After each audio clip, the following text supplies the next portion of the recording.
Bem-vindos a esta nossa exploração. É muito comum pensarmos que o pensamento da cristandade medieval evoluiu numa espécie de bolha, completamente isolado do resto do mundo. Mas a realidade histórica é incrivelmente mais rica e complexa. Hoje vamos mergulhar fundo para perceber como os pensadores islâmicos medievais não se limitaram a passar a filosofia grega adiante. Eles transformaram-na completamente e, no processo, moldaram as fundações do pensamento ocidental. Para começar, pensem neste fascinante quebra-cabeças literário. Na sua imortal Divina Comédia, Dante colocou o profeta do Islão no inferno. Até aqui, tudo dentro do esperado para uma obra cristã medieval. No entanto, filósofos islâmicos brilhantes como Avicena e Averroes receberam um lugar de honra no limbo. E, mais surpreendente ainda, um pensador averroísta foi literalmente elevado ao paraíso. Como é que isto faz sentido no meio de uma epopeia cristã? Para resolvermos este mistério, vamos percorrer 5 momentos-chave. Primeiro, a herança filosófica oculta, passando depois pelo formidável movimento de tradução, os mestres do Oriente, as ideias de Averroes sobre a razão e, por fim, a revelação do segredo de Dante. Vamos arrancar logo com o nosso primeiro passo, a herança filosófica oculta. E isto leva-nos diretamente ao motor que impulsionou tudo isto, o gigantesco movimento de tradução. É simplesmente impossível compreender o pensamento europeu medieval sem olharmos para as suas raízes orientais. Tudo começa com um esforço colossal de tradução que atravessou impérios inteiros. Vejam bem esta linha do tempo. Os textos gregos começaram por ser traduzidos para o siríaco por cristãos na escola de Edessa. Depois, pensadores sírios juntaram-lhes adições neoplatónicas. Mais tarde, com a dinastia abássida, uma escola formidável em Bagdade traduziu tudo isto para o árabe, no ano 832. São muitos séculos depois, lá pelo século XII, na Península Ibérica, é que estas obras chegariam finalmente ao latim e à Europa cristã. E aqui acontece algo quase cômico, um verdadeiro caso de identidade falsa na literatura histórica. Obras extremamente místicas de autores como Platino e Próclo foram traduzidas e acidentalmente atribuídas a Aristóteles. O resultado? Sem saberem, os estudiosos muçulmanos acabaram por misturar a lógica pura e dura de Aristóteles com uma visão do mundo profundamente mística. Eles criaram algo totalmente novo por mero acidente. E quem foram as mentes brilhantes que pegaram nesta mistura? Isso traz-nos à nossa terceira seção, os mestres do Oriente. Foi nesta incubadora de ideias em centros académicos fervilhantes como Bagdade que surgiram os primeiros grandes arquitetos deste pensamento. Al-Farabi foi um deles e fez algo verdadeiramente revolucionário. Pegou na filosofia e separou-a da teologia, estabelecendo-a como uma disciplina completamente autónoma. Ele usou a lógica de Aristóteles para preparar o terreno e juntou-lhe a ideia de que o universo provém de uma emanação divina.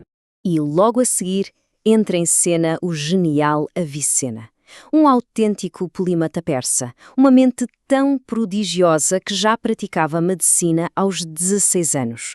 Foi ele quem verdadeiramente estruturou o sistema escolástico no mundo islâmico, unindo ciência, psicologia e metafísica numa síntese que ainda hoje impressiona. Para provar que a nossa mente consegue compreender a ideia de ser sem precisar de qualquer estímulo exterior, Avicena criou uma experiência mental brilhante, o homem voador. Imaginemos uma pessoa, acabada de ser criada, a flutuar no ar, sem visão, sem audição, sem sequer sentir os próprios membros. Avicena argumentou que essa pessoa teria, ainda assim, a certeza inabalável de que existe. Ou seja, a nossa consciência é completamente independente dos nossos sentidos físicos. Fantástico, não é? Trazendo esta genialidade para a metafísica, ele traçou uma linha muito clara. De um lado, temos o ser contingente, que é tudo no mundo que precisa de uma causa externa para existir. Do outro, o ser necessário, que não é causado por nada. A essência deste ser necessário é a própria existência. Esta distinção foi tão poderosa que viria a tornar-se um pilar fundamental para teólogos cristãos muitos anos mais tarde. Claro que esta abordagem hiperracional não agradou a todos. Al-Ghazali, um respeitado místico sufista ortodoxo, decidiu travar uma batalha filosófica. Ele atacou os filósofos no seu próprio terreno, argumentando que tentar fundir a razão grega com a fé religiosa resultava em falhas estruturais profundas e contradições insanáveis. A alternativa de Al-Ghazali: o ocasionalismo. Pensem nisto como uma animação em stop motion. O fogo não queima o algodão porque existe uma lei constante da natureza. Ele queima porque, milissegundo a milissegundo, Deus intervém ativamente para causar esse efeito. Basicamente, qualquer relação de causa e efeito que vemos no mundo é apenas a ação ininterrupta e direta de Deus. Toda esta tensão leva-nos, naturalmente, à nossa quarta paragem, Averroes e a razão. Em resposta a estes ataques contra a filosofia, nasceu um formidável contramovimento, desta vez em Córdoba, na Península Ibérica. Averroes convenceu-se de que Aristóteles era o pináculo absoluto do intelecto humano. Ele dedicou a sua vida a limpar as ideias originais gregas de todo o misticismo neoplatónico, comentando a obra de Aristóteles de forma tão exaustiva que na Europa Latina ele passaria a ser conhecido simplesmente como o comentador. Mas temos aqui um verdadeiro choque de titãs filosófico. Ao contrário da Avicena, que acreditava que cada pessoa mantinha a sua alma individual após a morte, Averroes foi muito mais radical. Ele concluiu que o intelecto é um só, partilhado coletivamente por toda a humanidade. Ou seja, ao morrer, o indivíduo perde a sua identidade e é absorvido neste intelecto universal. Como podem imaginar, defender que a alma individual não é imortal não era exatamente popular e atraiu imediatamente pesadas acusações de heresia. Para proteger o pensamento racional, Averroes teve de inventar uma forma de fazer com que a filosofia especulativa e a teologia islâmica pudessem coexistir em paz. A sua solução foi brilhante e ficou conhecida como a teoria da dupla verdade. A ideia é simples. A filosofia e a teologia não estão a ensinar coisas diferentes. A filosofia alcança a verdade pura, crua e científica virada para os intelectuais.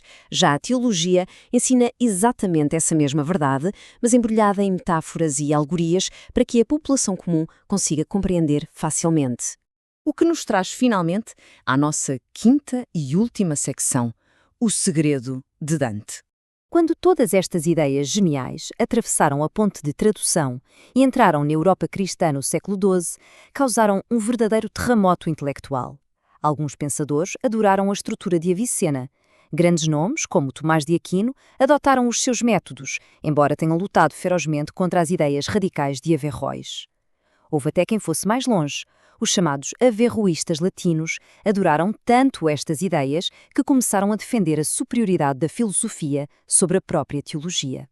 O que fecha o nosso círculo e nos leva de volta a Dante Alighieri e ao nosso quebra-cabeças inicial. Como é que podemos explicar a estranha hierarquia de pensadores islâmicos na sua Divina Comédia? A resposta está numa enorme dívida intelectual oculta. Estudos históricos comprovam que a própria arquitetura do universo descrito por Dante foi diretamente inspirada na filosofia islâmica.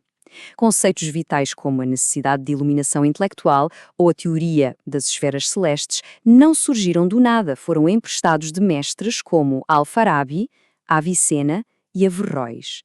E aí está o grande segredo revelado. É exatamente por reconhecer esta dívida monumental que Dante sentiu que não podia atirar estes filósofos para o inferno, concedendo-lhes um lugar respeitável no limbo. E é também por isso que Sigurd de Brabante, um polêmico averroísta latino, ganhou um lugar no paraíso da Divina Comédia, coroado como o grande símbolo da mais pura razão filosófica. Ao fecharmos esta nossa análise, fica uma pergunta inevitável a ecoar. Se o expoente máximo da literatura cristã medieval e a própria base do seu pensamento assentam com tanta força nestes alicerces da filosofia islâmica, quão profundas e indissociáveis são, na verdade, as raízes orientais da nossa mente ocidental? Fica o convite para questionarmos e reavaliarmos muito do que tomamos como garantido sobre as verdadeiras origens do nosso conhecimento.